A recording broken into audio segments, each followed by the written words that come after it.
Hello friends, Mahalakshmi സീരിയലിലെ ഏറ്റവും പുതിയ എപ്പിസോഡ് പുറത്തു വന്നിരിക്കുകയാണ്. നമ്മുടെ കണ്ണൻ നടക്കുന്നുണ്ടോ എന്ന് അറിയാൻ വേണ്ടി കരുണയുടെ അച്ഛൻ വണ്ടിയൊക്കെ എടുത്ത് വേഗം തന്നെ ബീച്ചിലേക്ക് ചെന്നതാണ്. പക്ഷെ അവിടെ കരുണയുടെ അച്ഛനെ കാത്തു നിന്നതോ നമ്മുടെ മാർക്കോയും കൂട്ടുകാരും കൂടെ ചേർന്നിട്ടാണ്.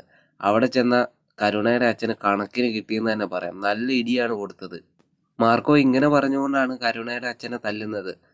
കണ്ണൻ സാറിന്റെ അച്ഛനെ കൊന്നിട്ട് നിനക്ക് യാതൊരു തരത്തിലുള്ള ശിക്ഷയും കിട്ടിയിട്ടില്ല, അതുകൊണ്ട് ഇതിരിക്കട്ടെ എന്നും പറഞ്ഞുകൊണ്ടാണ് നല്ല അടി കൊടുക്കുന്നത്. എന്നിട്ട് പറയുന്നുണ്ട്, ഇനി മേലാൽ കണ്ണൻ സാറ് നടക്കുന്നുണ്ടോ ഇല്ലയോ എന്ന് അറിയാൻ വേണ്ടി കണ്ണൻ സാറിന്റെ പുറകെ നടന്നു കഴിഞ്ഞാൽ നിനക്ക് ഇതായിരിക്കില്ല കിട്ടുക, ഇതിനെക്കാട്ടും നല്ലത് ഞങ്ങൾ തരും, നിനക്ക് ഒരിക്കലും നടക്കാൻ പറ്റാത്ത രീതിയിൽ നിന്നെ ഞങ്ങളാക്കൂ എന്നൊക്കെ പറയുന്നുണ്ട്. അത് കണ്ടിട്ട് കരഞ്ഞ് കാല് പിടിക്കുകയാണ് നമ്മുടെ കരുണയുടെ അച്ഛൻ.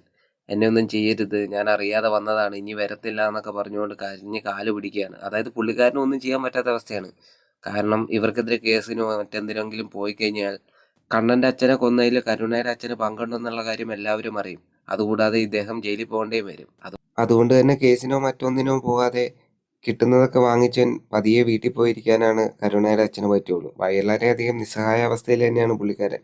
കരുണയുടെ അച്ഛൻ മാർക്കോയുടെ അടുത്ത് കരഞ്ഞ് കാല് പിടിച്ചിട്ടാണ് മാർക്കോ കാല് തല്ലി പിടിക്കാതെ വിടുന്നത്. എന്നിട്ട് വീട്ടിൽ ചെല്ലുമ്പോഴത്തേക്കും മുത്തശ്ശി ഓടി വന്ന് ചോദിക്കുന്നുണ്ട് എന്തായി എന്നുള്ള കാര്യമൊക്കെ.